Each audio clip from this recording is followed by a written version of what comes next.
All right, there, folks. This is actually very funny. Technology and me don't mix.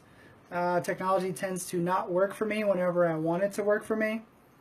I had originally planned on doing this on YouTube, YouTube Live, doing a live stream on YouTube, but of course, technology has failed me, and YouTube is not working properly through my phone to get the live chatcast up and running. So the backup plan was to do this on Facebook Live. But this is the first ever Fear the Beard HHN Chatcast, where we're just going to sit here for about an hour and talk about Halloween Horror Nights, Universal, and whatever else I can do. So this is the first ever one. There's a couple things that I wanted to say. Let me go ahead and tweet out really quick to some people who are looking for the Chatcast on YouTube and can't find it. So I've got my little computer open here. But anyway, so technology, of course, is not my best friend in these situations, so we're just going to go ahead and move on. But I originally planned on doing this in podcast form, where I basically do a podcast and upload it to the interwebs. But I kind of like this live video, or even just video in general. I really enjoy just kind of talking with you guys, and it also allows me to do this live and in person, so you could actually see who's talking. I really don't like the fact that some of these or podcasts in general is just basically just a voice. So at least you could actually put a face to the person talking with these things, and it also gives me a better option to interact with you guys because it is live, and if you could ask questions, and we can interact with each other, and we can talk and whatever, blah blah blah, right from the camera here. So I also had planned on doing this last Sunday. Obviously, we all know what happened last Sunday, so I was not able to get on and do this. So there are currently no people watching the video feed, so I'm basically just here talking to myself. Hey, but yeah, I originally planned on doing the first one last Sunday. We all know what happened last Sunday. I also do work for the media, so I was actually kind of busy, with that whole thing, and I was not able to do a live feed or any kind of chat or whatever. But as far as like a regular podcast goes, I'm probably not going to do that because technology has changed so much, and I can do this right from my phone. I don't have to get any kind of, podcasting equipment or fancy equipment or things of that nature. I really hope the new Galaxy S7 that I got, I upgraded my phone the other day. So, and that's one of the reasons why I did upgrade the phone, is because it had a better integration with YouTube, where I can go ahead and just go right from my phone up to YouTube Live and do a live stream that way. But obviously the live stream is not working. So no YouTube live stream, but of course we're here on Facebook and we're just kind of chatting here. Technology hates me. That's basically the moral of the story. YouTube Live is not working on my phone right now, so we're doing everything through Facebook, which was not the original plan. So that's kind of where I stand right now. As far as how often I'm going to do these, the current plan that I have is to do once a month, if I have the time, and they will be on Sundays between the hours of 12 and 2, and they will be no longer than an hour. I'm trying to keep it down to an hour. You don't want to hear me talk for more than 3 hours, and that's going more than an hour, I feel is very, it can even be less than an hour. It depends on what the topics are and what we're talking about, but I don't plan on going more than an hour. So, and of course, we are live, so you can, submit your questions and comments and criticisms and make fun of me and make fun of whatever, do whatever you want to do. It's live. But unfortunately, the YouTube, like I said, is not working, so we are stuck on Facebook Live for now. But that's how it goes. So that's the house cleaning issues that I wanted to get out of the way. Like I said before, you can, if for people that do join the live stream, you can also submit your questions and whatever. There's one question that I wanted to address, but we'll get to that when we get to the question portion of this little chat here. First and foremost, like I did say, I wanted to do this on Sunday last week, and of course we had some news drop about an icon, and because of the incidents that happened last Sunday, I was not able to talk about it. So let's talk a little bit about Chance as the icon. Of course, the entire interwebs and Horror Nights community went nuts because Chance was announced as the icon. What we know about her as the icon, she's going to be getting her own house. She's going to be getting her own scare zone. There's a lot of speculation about if she's going to be getting her own stage show as well, just like last year, the whole Carnival of Carnage thing and whatnot. A little brief history on Chance as a character, because I know that there's some people that are kind of confused on Chance, which surprises me a little bit, because with the Carnival, the Carnage show last year, I mean, she was kind of, people kind of, embraced her. She was kind of like the biggest standout, I think, from the Carnage of Carnival of the Carnage Return show. Excuse me, the Carnival of Carnage show was a different show last year, and she was kind of the standout in that. So I'm kind of confused by people who are confused on who Chance is really, because she was kind of like this big thing last year, and I have a feeling that that's where their thinking, their thought process was, and kind of making her the icon for this year. But Chance's first appearance actually was in 2007. It was during the original Carnival of Carnage show with Jack and that stuff. She showed up. I think she was in 2010, but I don't think she was. I can't remember if she was in any other places in between that. But it was 2007, 2010, and of course last year. And now she's getting her own. She's the icon. She's the face and stuff of the event this year. So. But as far as her as the icon, I mean, it's fine. I'm fine with her being the icon. I know there's a lot of Horror Nights fans that are kind of really up in like over the moon about her as the icon. But if they were going to do another icon, I really kind of wanted them to do something new. I didn't really want them to go to the well. Go back to the well. We're at a point now where I think doing icons, if you want to do them, try to do something that's new and original. Do a fresh take on the icons, as opposed to bringing somebody back. But Chance, I think, is a good option if you were going to go back to the well, instead of going way back to the well and bringing back, the icon or the caretaker or the director or one of those that we are familiar with. Chance has never been an icon, but we are familiar with her, so in that aspect it does work. But I would have actually preferred her to have, or preferred somebody new as opposed to doing something over again. But Chance is not a good. It's not a bad option if you're going to do that. But people are, they are very, over the moon about it. People do like the fact that Chance is going to be the icon, which is cool. I would have preferred somebody new, though. That's kind of where my thought process is in that. But yeah, so it's cool. We know that she's getting a house. We also know that she's getting a scare zone. And all this notion of her, this theater of the mind aspect of Chance, I think is very interesting. It probably means that we're going to see multiple versions of her, lots of different Chances running around.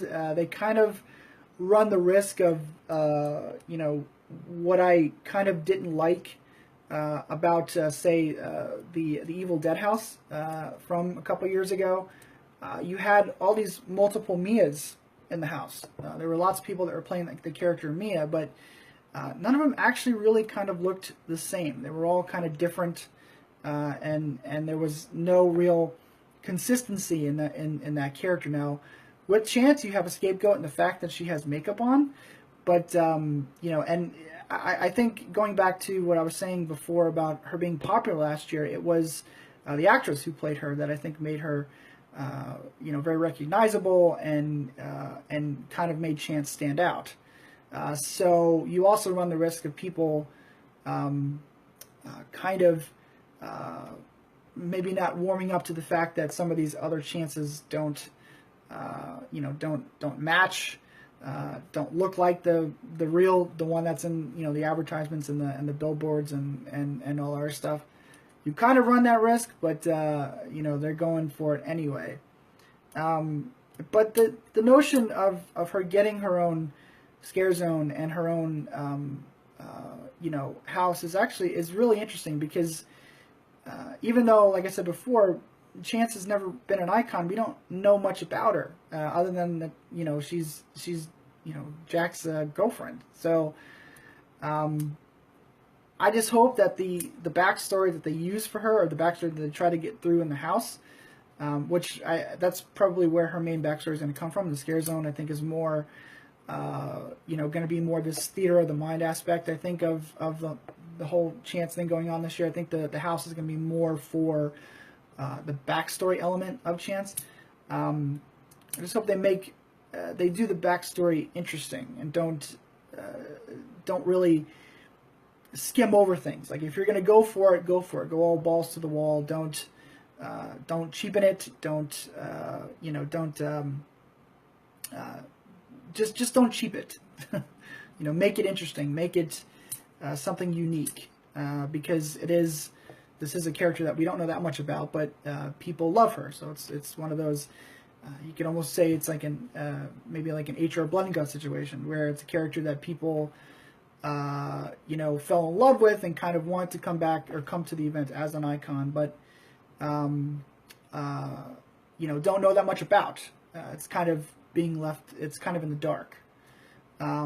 So my only hope is that they don't skimp on her backstory. They actually put thought, put effort into it. And there's some people are saying that's got a lot of the actual personality. The character that they're creating for this year, that they're putting front and center, has a lot of similarities to past icons that were not used. So I wonder if they're really going to incorporate some of that other stuff into this. The Chance of this year, which could be interesting. But I just hope that they don't skimp on the backstory that much. There are a lot of people that are excited about this, though. I don't see too many. The reaction on social media when they announced Chance as the icon was actually very interesting, because, like I said before, this notion that there were a lot of people that didn't know who Chance was, but when they announced it on social media, everyone went gaga for it. They went nuts for it. And she was very popular last year. She was a very embraced character last year. So this notion that people didn't know who she was or were confused by it was actually confusing to me.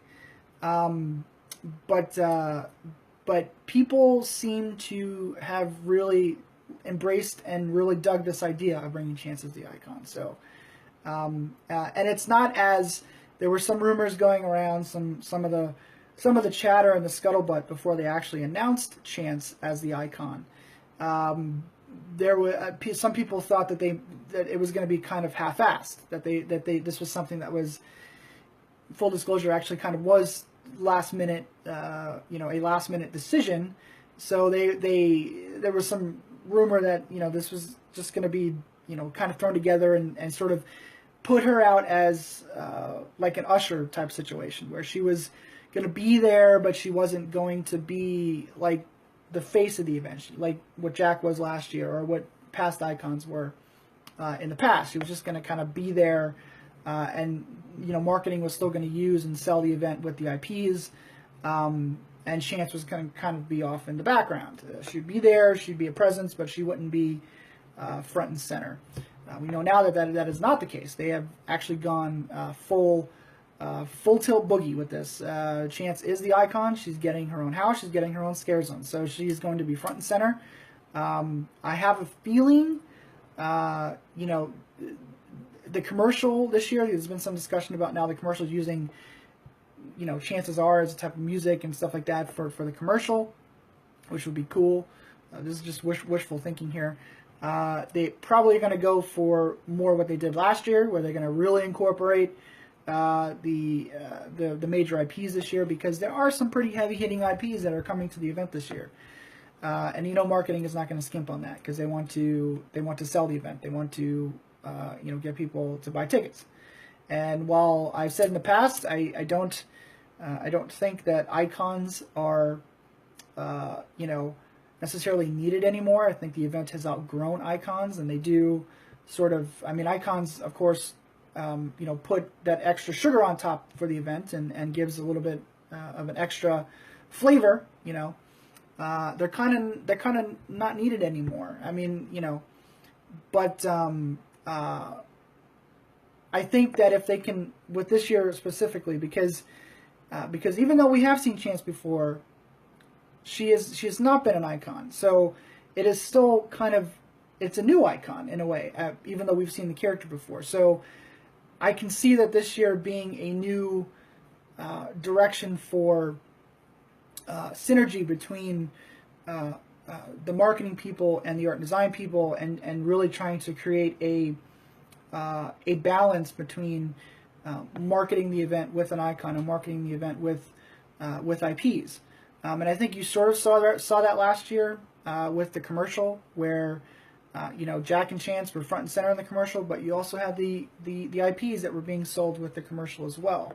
So I think that that's kind of where the event could be heading in the future, and with the advent now of Chance, where it's kind of new, but it's not new at the same time. I think that that's going to kind of go in that direction in the next couple of years, where you're going to really see this synergy between the two actually working together.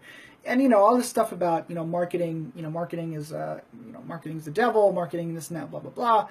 You know, they have a job to do, and their job is to sell the event. So you know, using an IP to sell the event, using a name to sell the event, a name brand to sell the event, is going to I think do a little bit more than, say, using an icon to sell the event, because for people that are not as familiar with some of the HHN icons as the diehards are, selling the event with a Walking Dead or with The Exorcist or with the Texas Chainsaw Massacre is a little bit easier for marketing to bring in new blood, to bring in people that you know, don't necessarily you know who the icons are or get behind icons, because all these people want to do is pay for a ticket, go into a haunted house, or go into this scary environment.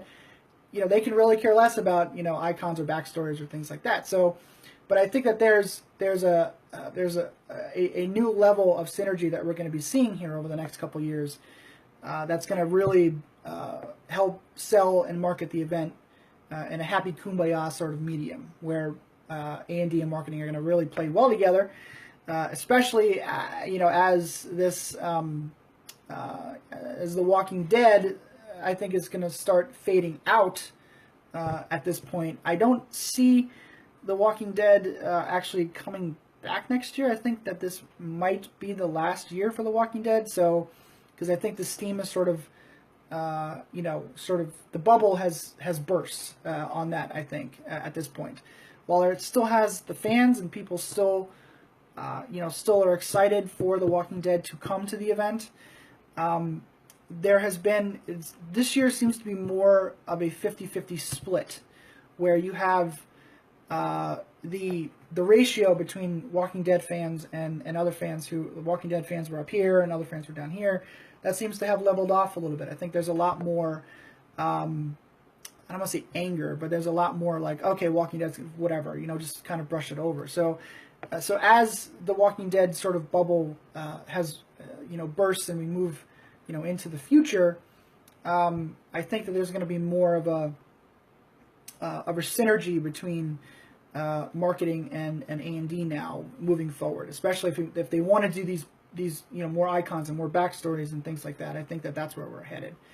And of course, until the next major IP comes along. It is what it is. I think you're still going to see a lot of marketing with they're still going to push the IPs very heavily, but don't be surprised if there's more of a shift going forward in the next couple of years, where marketing and A&D sort of play nice together. They more so than they have in the past. I think that is where the event is headed. That's just where I figure.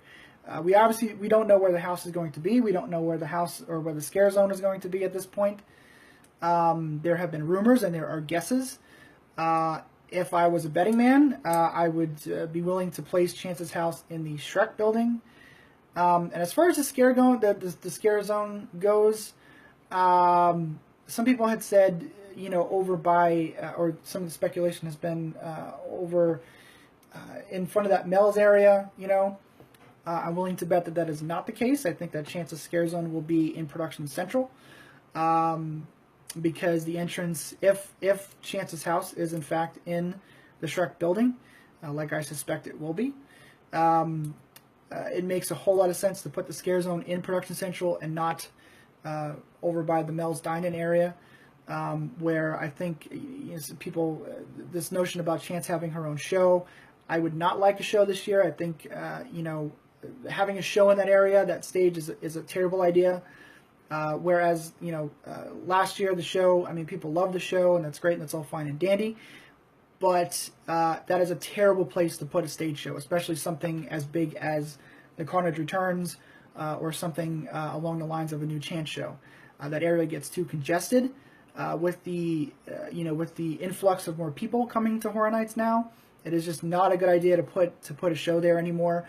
Last year was a terrible experience if you tried to walk through there, while a show was going on, especially at first, because the staff had no clue how to funnel in traffic to and from.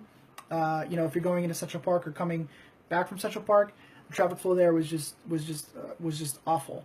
And while yes, I get that they are now down an area to put a stage show, no stage shows in Mel's, please. That is a horrible place to put a stage show, especially with the event as big as it is now. It is a terrible place to put a stage show.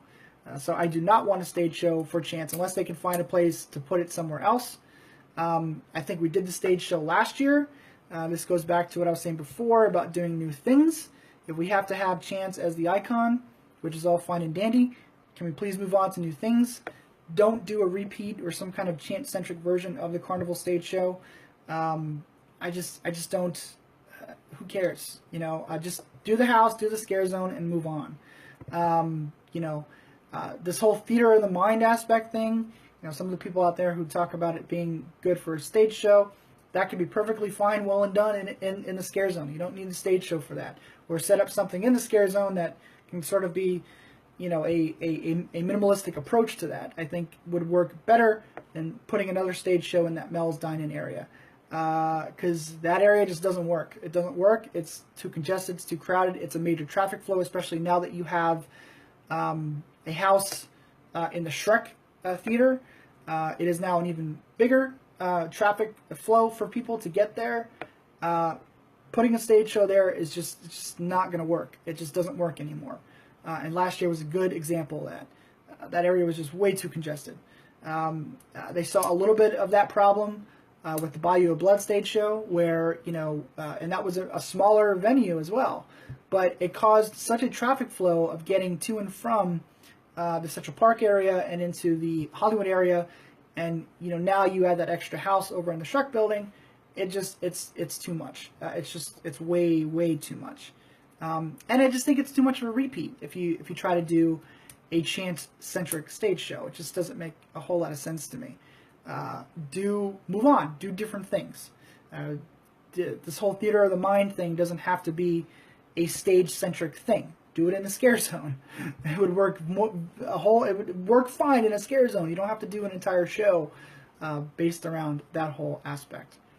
But if I had to guess, I would say that there will be a Chance-centric show, unfortunately, and it probably will be in that area, which is why I think that putting Chance's scare zone in the production central area, the Plaza of the Stars area, makes a whole lot of sense because the entrance, the line actually goes there, and the real entrance to the house is actually on the side where the Shrek Theater is. Although the queue entrance is on the other side, the entrance to the house is still right there. So it's sort of that synergy flow of having the house and the scare zone right there makes a whole lot of sense to me, as opposed to trying to put it over, if there is no stage show, trying to put the scare zone over by the Mel's Dine-In area doesn't make a whole lot of sense with that synergy thing. Could happen. I mean, they've made worse decisions in the past.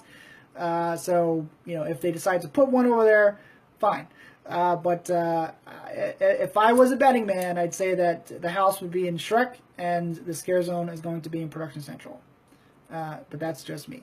Speaking of horrible traffic patterns, let's get away from the Chance talk for now.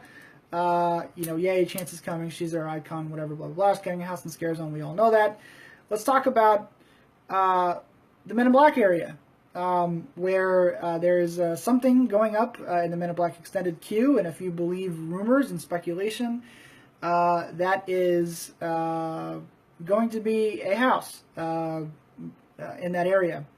There's been some back and forth with some of the insider people of whether or not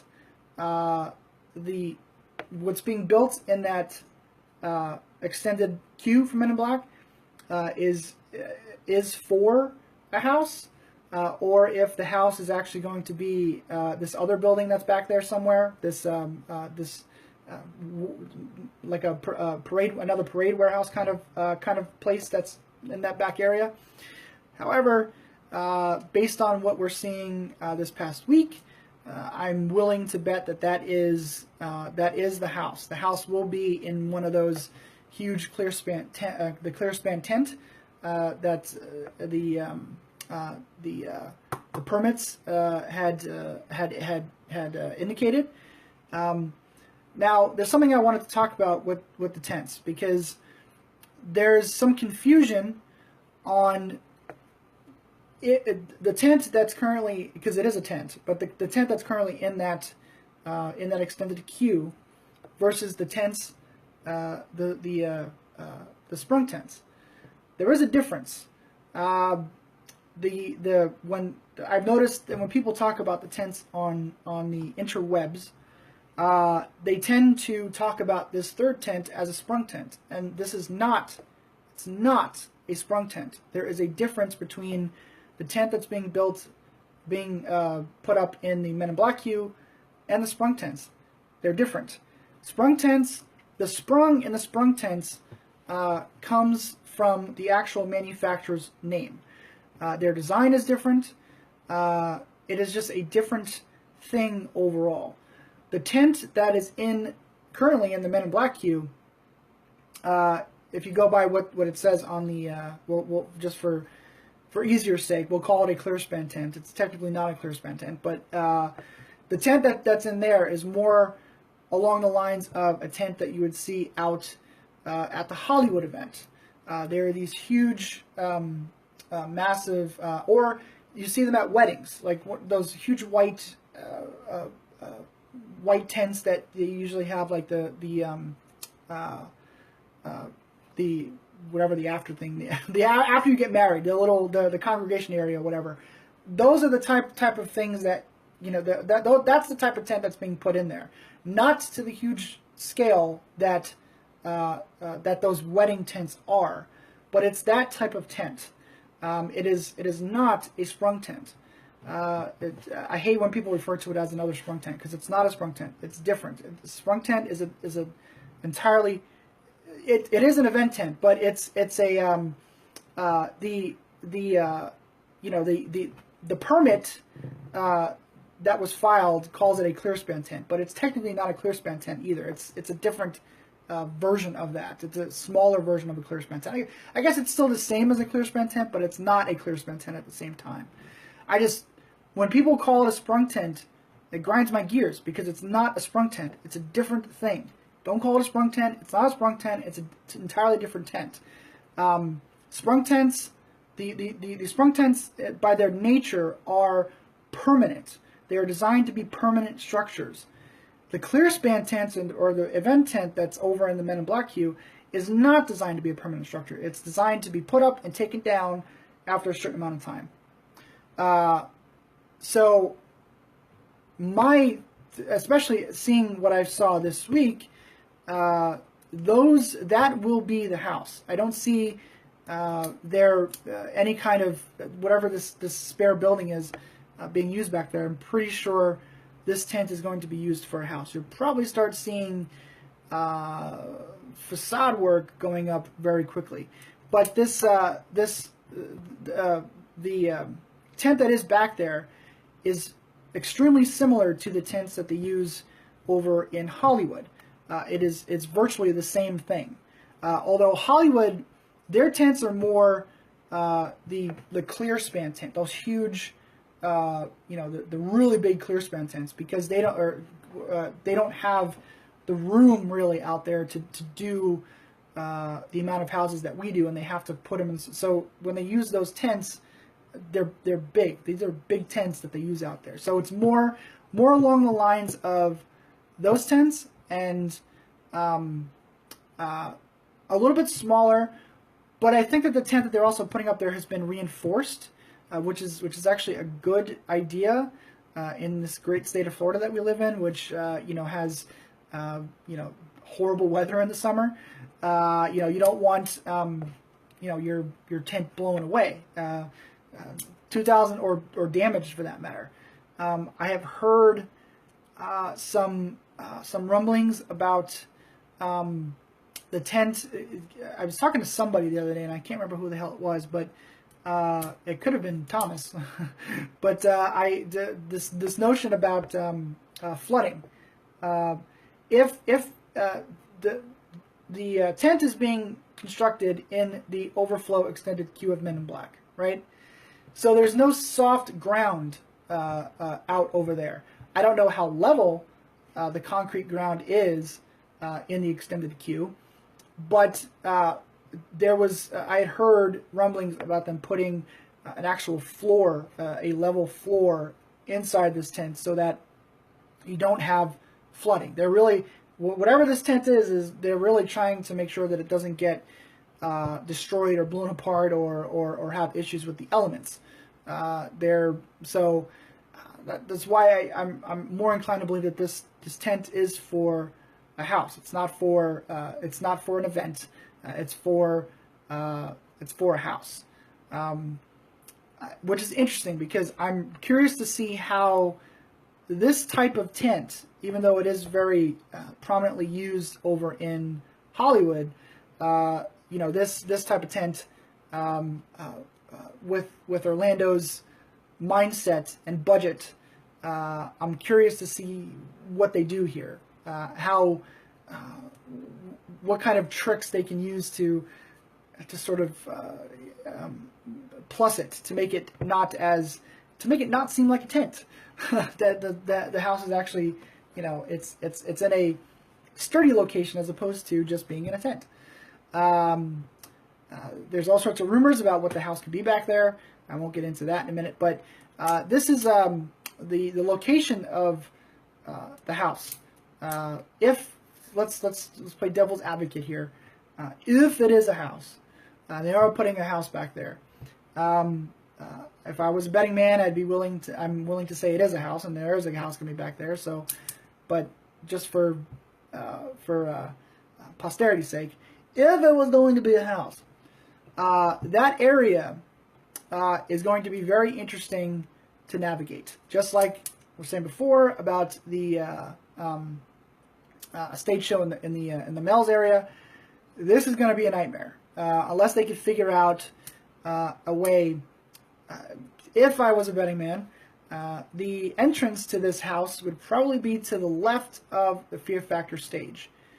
If you're walking past London, the London waterfront, go past the bathrooms on the right, and going around to the Fear Factor stage, there is an area which is now actually the smoking area. The smoking area used to be on the other side of the bathrooms, but they have moved the smoking area to the front, to this area to the left of the Fear Factor stage, which actually used to be where the Jaws queue was when you went to when the houses were back over in the Jaws days, in the Jaws queue days. There are these two giant wooden gates that lead to the back area of the park. If I had to guess, I would say that that would be the entrance to the wherever the actual entrance to the house is going to be. If I had to guess, if you saw the picture that I put up the other day, that's the shot of the door to the tent. I think that's the exit. I think that's where you can exit out of. I think everything else is going to be on the other side of that tent. I think the entrance will be back there, the facade will be back there, and the line will go in through that left side and around the Fear Factor Live stage and into whatever facade they build back there in front of the tent. I don't think the front of that tent is where you can see it from when you're walking by Men in Black. I don't think that's the front. I think that's the back. I could be wrong on that, but if I was a betting man, I'd say that is the exit. Having people exit over by, if they were to go the other way, let's say that is the entrance, and having people go in that way and then exiting around the other way, I think is even worse, because now you're dumping people out of the house, as well as having Bill and Ted dump out. It's just a nightmare, headache, disaster waiting to happen. I just, in my head, logistically, I'm thinking that it's the other way. You go in that way, and you come out the other way. Now, back when they used to have the Jaws houses in that queue, in later years, as the event was getting more and more popular, they actually cut that area off. You were not able to, if you go to the queue, the line for the Jaws house back there, that you were not able to continue around into past Fear Factor Live, past the bathrooms, past Fear Factor Live and around. They used to cut that area off for traffic flow. So when Bill and Ted would let out, they would block people from going past Jaws. You would have to go around the bathroom, where the ladies' side of the bathroom is. You'd have to go around that way and around the bathroom to get to where the front of Jaws was and where the entrance to the house was. I would assume that they would probably do something similar to that, if that was the case, where they would block off that one area. The only way conceivably I could think it could work, they would have to block off flow. You wouldn't be able to walk past that area. So let's say that is where the entrance is, and where the two wooden doors is to the backstage. The entrance would probably be there, but you wouldn't be able to go past that. They would block that off, so you couldn't walk past Fear Factor Live, and people coming out of Bill and Ted wouldn't be able to go that way either. They'd have to go around, just so that it alleviates a little bit. It's still probably going to be a cluster if a house was there, but that's the only way that I can conceivably see them doing that, and then exiting out the other way. I have a feeling that somehow, some way, they're going to, if the exit is on the Men in Black side, they're going to have to figure out a way for people to use whatever's left of the extended queue of Men in Black area and get them out of that queue and into the main pathway, which is probably easily doable if they remove some of the bars and just kind of change up the switchback a little bit. I don't know what the hell that was. My computer just made a really bad noise. Hey, but anyway, but yeah. So that's the only, thinking in my head logically, if that was going to be the case, that is what I think is going to happen. So the entrance will be on that side, on the left side of Fear Factor Live stage. They're going to block people off, so you can't go back and forth, and you're going to have to go around the bathrooms and exit on the other side. I don't see them, because the other thing is that where you can see the tent from the walkway, I I don't see them putting a facade right there. I don't think that they're that dumb. Because once they start, it's like back when in 2014 with the Potter line. People in the Potter line looking at the construction of the house that was being built there. Oh, it's Halloween. Even though that you'll be able, if the facade's on the other side of the tent, I think you'd still be able to see things, but it won't be so blatantly in your face. But yeah, so that's my thoughts on that. That's all the Horror Nights stuff that I can think of that I wanted to cover in this first Chatcast. But I did want to talk a little bit about moving on from Horror Nights for a little bit, switch gears to Universal stuff, and talk a little bit about Kong, because I did have an opportunity to ride Kong last Wednesday.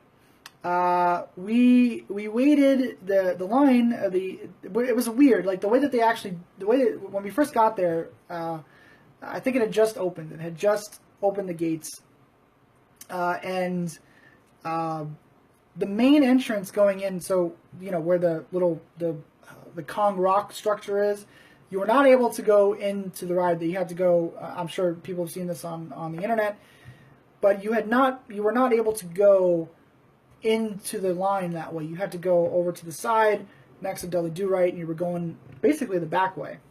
And the wait time was posted at like 2 hours. We ended up only waiting about an hour. But what was interesting is, as the line was moving, they opened up the exit part of the line, which was weird, and people were going in and around the exit part. It was fucking weird. Like I was like, what is happening here? I mean, there were so many people there. I guess just to alleviate the traffic flow. But the one thing I would tell people about Kong before you go on it, don't avoid spoilers. Don't look at I like the plague. I avoided spoilers about this thing. I caught one piece of a spoiler that sort of pissed me off before I got in there. You've probably heard a lot of people talk about the queue. The queue is ridiculous. It is, as far as queues go at Universal, it is probably the best one. There's a lot of really just the amount of detail in the queue too is really just elevates it above and beyond to anything that's currently at Universal. It outdoes Gringotts. Gringotts is really fun to look at. It's got that real fun element to look at. But Kong is kind of like the next level to that, if that was even possible. Like, people when Forbidden Journey opened, they said the same thing about that queue. And then Gringotts was kind of like that next evolution of that sort of immersive queue. And now Kong is the next step past that. The queue is just ridiculous. I know. Spoiler alerts. The witch room. You probably heard a lot about that witch room. We actually got stuck there. The ride had broken down, even though we didn't hear it was weird. We didn't hear like any kind of an announcement that the ride was broken down. Nothing. We just kind of got stuck there, and nobody moved. Really, really cool. You don't want to get stuck there for a half hour though, because basically you just hear that thing on loop. It's just on loop. It just goes and goes and goes and goes. I'm talking about the witch, obviously. Goes and goes and goes, and you can basically like recite that animatronics lines by the time you get out of the queue. But really, that room, and then you move on to other things. There's a lot of really cool elements in the queue. Is the queue better than the ride? Which is one of the complaints, or one of the things. Is it scary? That's the other thing. That was with all this stuff about the ride being really scary for kids. Is it that bad? No, it's not that bad. Like all this nonsense about it being too scary. The one scene, the witch room or whatever, it's weird because it's not scary, but it's a next level to things that have previously been done. I've currently found the ET queue more scary than the Kong queue. Just the atmosphere of the ET queue is a little bit is very spooky. You know, you're in the woods. You know, it's all that stuff. Like all that stuff was a lot. I found a lot scarier or a lot more creepy than what was found in the Kong queue. There are elements that when you go through the Kong queue will probably throw you for a loop a little bit when it comes to certain surprises, which I won't get into here. But I didn't find the Kong queue that scary. I mean, I've heard you know, all this. There were a lot of people talking about how this was going to be like, you know, it's like it felt like a permanent Horror Nights attraction, which I didn't really get that comparison at all, except for one element. But it was fine. Like you know, I didn't find it that scary, especially for kids. I don't think kids would be that scared by it either. Maybe small kids, but if your kid's like 9 years old, your kid's fine. If you're scared of some of the elements that are here, the grown adults were scared of one element in here, but it wasn't that scary.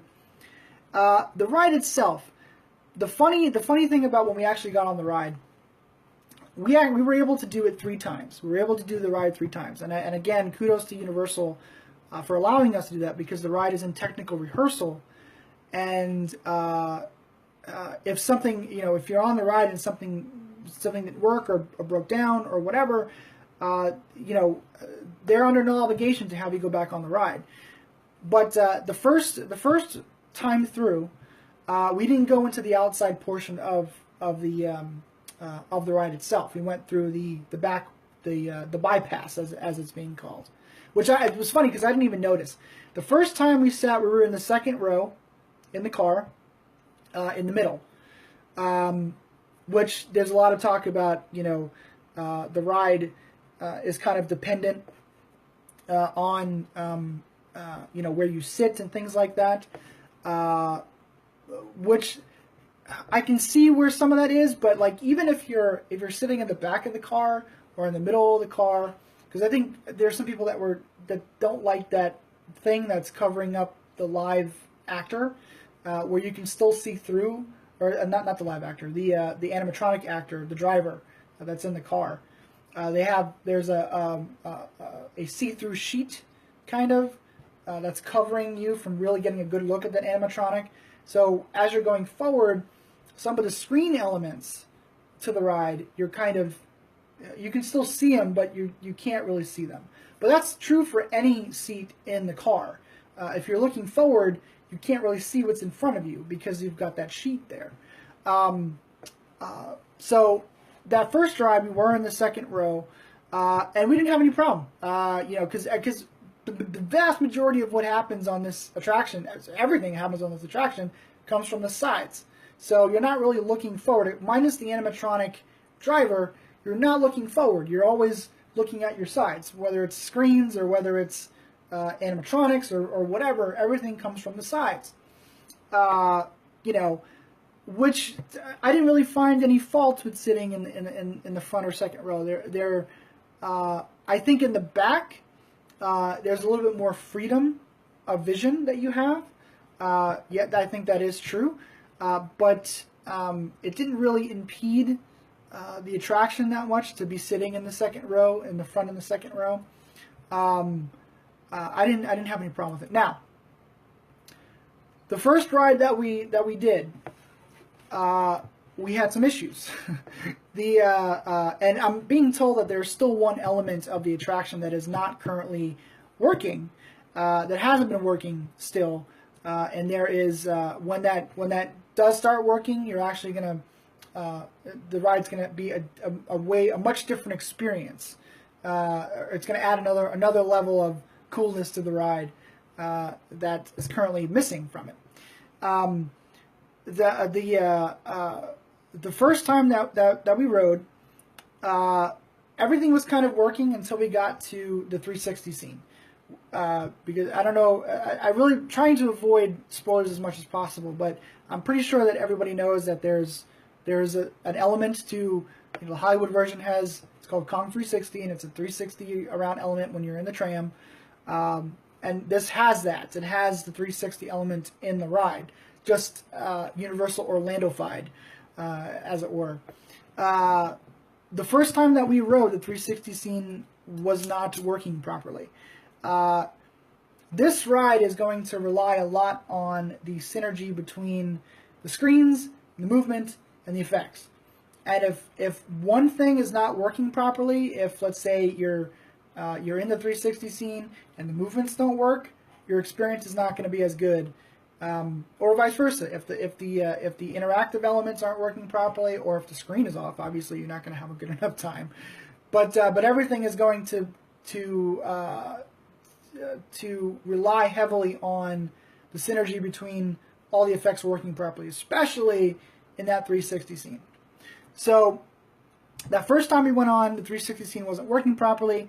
So when we got back to the station, they were telling everyone to if you would like a re-ride, go back up to the front of the line and get on. So we got on again. The second time that we rode, we actually did go outside. We went outside and did the whole outside element of the ride. And then everything, the 360 scene this time was working properly, which was awesome.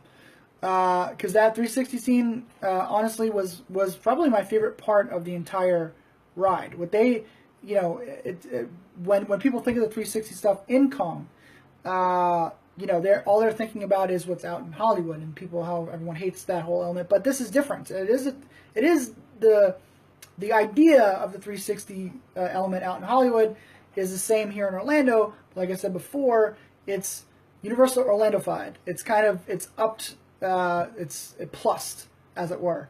Whereas out in Hollywood, it's just kind of like you're on the tram tour, and that's kind of it. But this time around, our second ride, everything in that scene was working fine. The movement was working. Like I said before, for you to get a maximum amount of enjoyment out of this attraction, a lot of elements have to be working simultaneously. They have to be working together, otherwise you're not going to have the full enjoyment of the ride. So that was working, but when we got past it, the Kong was not working. And it was a very eerie experience, because as we were driving through that portion of the ride, everything was off. There were no lights. there was no sound. It was really, really eerie and creepy. So when we got back to the station, they said, hey, you guys can do a re-ride. So we did it again. And this the third time that we did it, everything was pretty much working. The 360 scene was working. Kong was on. Everything was pretty much working. When everything on the ride is working properly, when the synergy of the ride is working properly, it is a really, really fun ride. Is it the best ride in the world? No. I think that still my favorite ride on property is Spider-Man, followed by Forbidden Journey. But I would probably tie this with Gringotts. I think this is on the same level of fun as Gringotts is. There's thrill elements. There's some really cool effects. The Kong animatronic is really great. The queue only elevates the experience. I would put it on that same level, whereas I know some people are I love Gringotts. It's one of my favorite attractions there, but I know some people don't like Gringotts. They're disappointed by Gringotts, which is fine. But if I would probably put it on that level. They both kind of have that same fun factor for me, where it's not like this.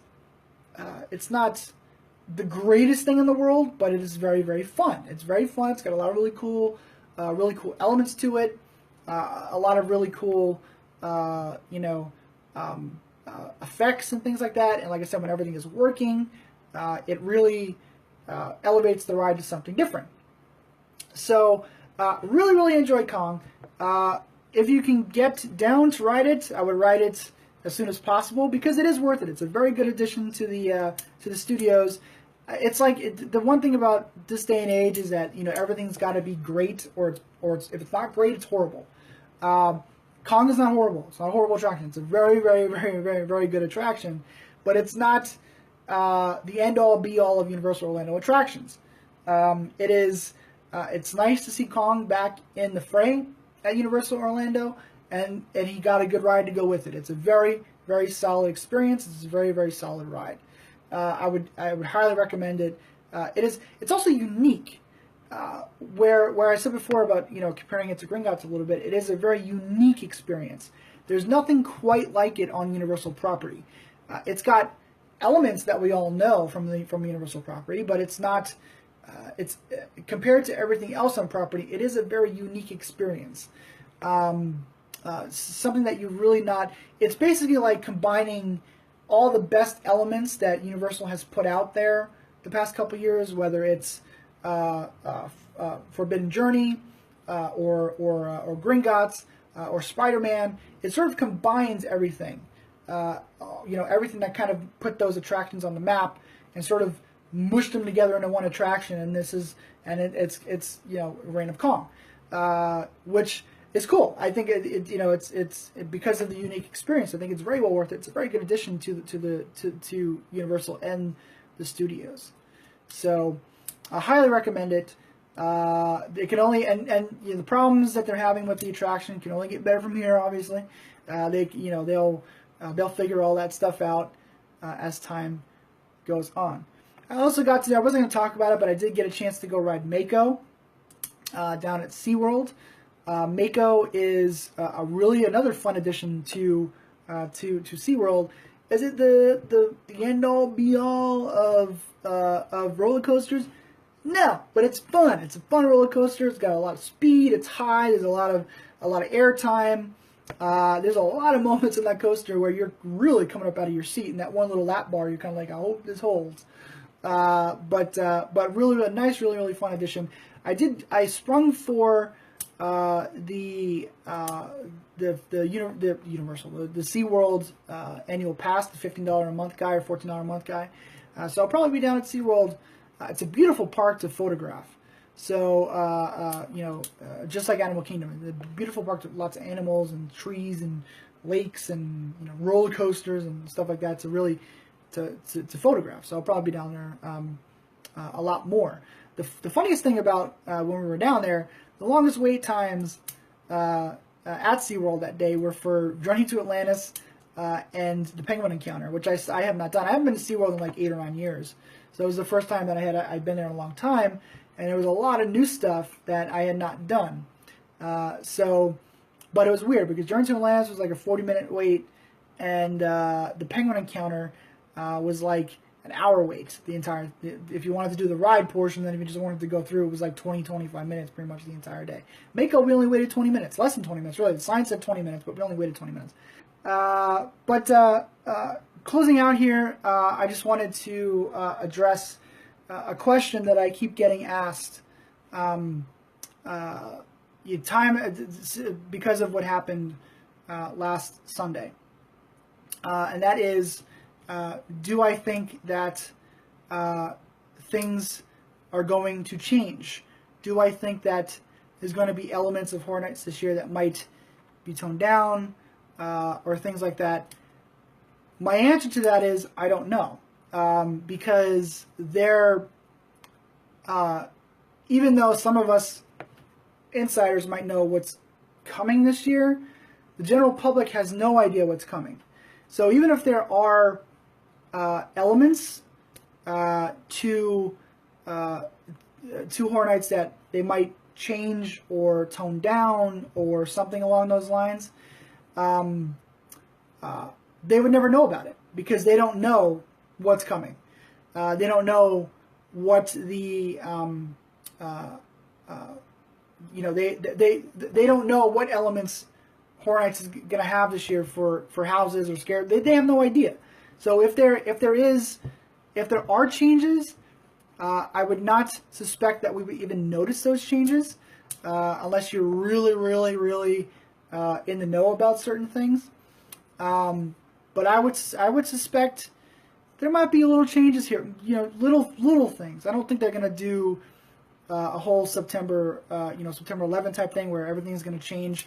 That incident too was closer to the start of actual Halloween Horror Nights. So I would suspect that there might be little changes, but I don't think that there's going to be going to be major changes. But anyway, that's it. The first Fear the Beard podcast, Fear the Beard HHN Chatcast is over. We got it with a little bit of a glitch there at the end. But I just wanted to get on because I said I was going to. There were not a whole lot of people in the chat, so I didn't get a whole lot of questions. Like I said, I'm going to do these. I'm going to try doing once a month, maybe twice a month, depending on my time. But if you want to submit questions about Horror Nights, about Universal, whatever, you can do that via Twitter at hhnlegacy.com or right here on Facebook. I'm going to attempt, the next time I do this, I'll attempt to do the YouTube thing again. If YouTube, it's not being a total douchewad about it. But if for some reason I can't, then I will probably do it on Facebook again. On the Facebook Live thing again. I wonder if there's a time limit, because I think the last video was 58 minutes. So I wonder if the Facebook Live cuts off at a certain time or not, which could be what happened.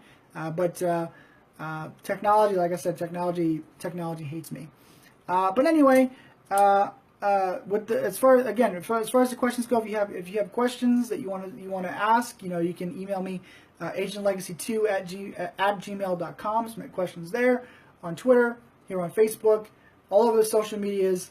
I'm around. HHN Legacy on Instagram, or excuse me, Duke of Darkness on Instagram. You can catch me there, or if you come into the chat, just ask questions. If you come into the live Facebook chat or whatever, you can ask me questions live. I'm here. That's why I like these live video things. We can interact with each other. But anyway, guys, that is it. Sorry about the little the disconnect issue. I had a feeling that was going to happen because everything was going pretty smoothly. I knew something was gonna screw up there at the last minute, and of course, it did. So that's it for me, guys. We'll talk to you later.